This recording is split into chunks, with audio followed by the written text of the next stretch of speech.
Good day everyone. Ngayong araw ay luluto tayo ng munggo. Munggo ang ating ngayong menu guys. Munggo, dilis at saka daon ng ampalaya. Ayan ang ating napagtripan na lutuin ngayon kasi gusto natin gulay. Siyempre dahil munggo ang ating luto, hindi mawala yung pritong isda guys, pang partner. Ayan, ating pritong isda at saka munggo. Yan ang magka-partner dalawa. Palasa. Yan.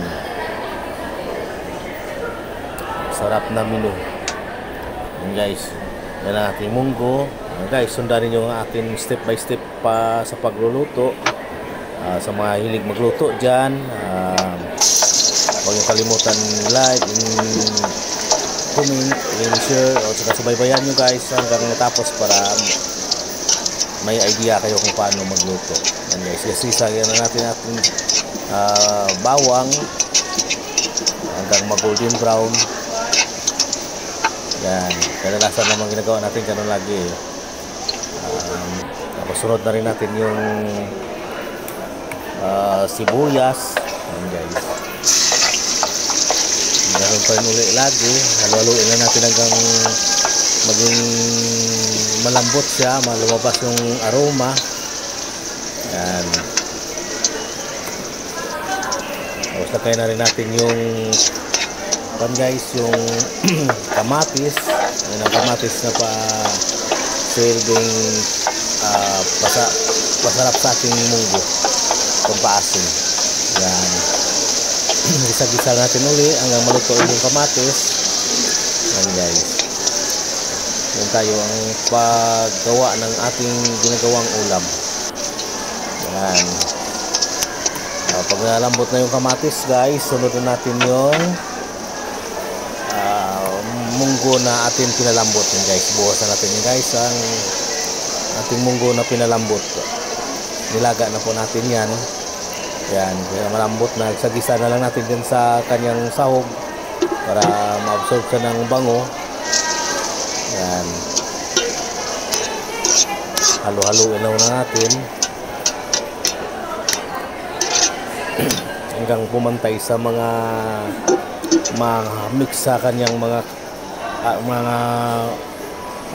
ricado. Yan. Kung andyan pa kayo sa video guys, so, kung nagustuhan ninyo ang video, please like and share na lang po. Yan. Lagay na rin natin yung dilis dahil dilis yung halo natin. I-mix na lang rin natin yung dilis na kumalat sa ating munggo. Saka kailangan maibaon natin para ma-absorb ng sauce, lalambot yung dilis natin. Yung dilis pala natin guys ay dinaan natin po sa sangag yan para maging crunchy siya at saka mabango. Yan. Tapos sabayan na rin natin ng cubes guys para pang dagdag lasa, dagdag sarap. Yan. Sabayan natin cubes yun para manuot yung cubes sa ating munggo. Yan. Yan ang kasimpleng magluto ng munggo guys. Daming step by step pero kailangan nakahanda na yung dapat mo isasahog para madali na lang i-apply. Takpian muna natin para ma-absorb yung mga nilagay natin ng mga pangsahog. Yan guys. Laluin na natin ulit. Yan. Additional muna tayo ng tubig guys dahil kunti yung tubig natin. Sobrang lapot ito pagka hindi natin dagdagan ng tubig. Yan. After ng kulo mamaya, laluin na natin para pumantay yung tubig sa ating munggo na malapot.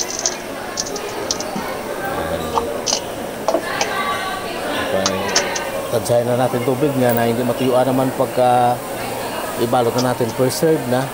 Kasi pangit naman pag sobrang tuyo yung munggo natin, nakakalapot sa buwang kainin guys. Tulo na lagay na natin yung daon ng ampalaya. Ang daon ng ampalaya natin ngayon guys ay matataba kasi tag-ulan na. Yan, kita mo naman green na green yung ating dahon ng ampalaya guys. Saka makita mo talaga matataba siya dahil sa panahon ngayon medyo matag-ulan na, nabibinyagan na yung mga ampalaya natin. Kaya yun guys, yan, mix na natin guys. Yan, haluin lang natin, saglit na lang ito, maluluto na yung ating munggo guys. Yan, halo-halo na, nalubog na yung dahon, na i-mix na natin. Yan isa guys. Yan ang ating munggong menu.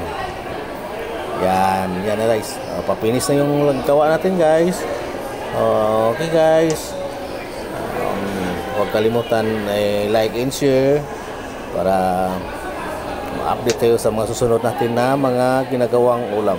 Okay guys, thank you and good luck.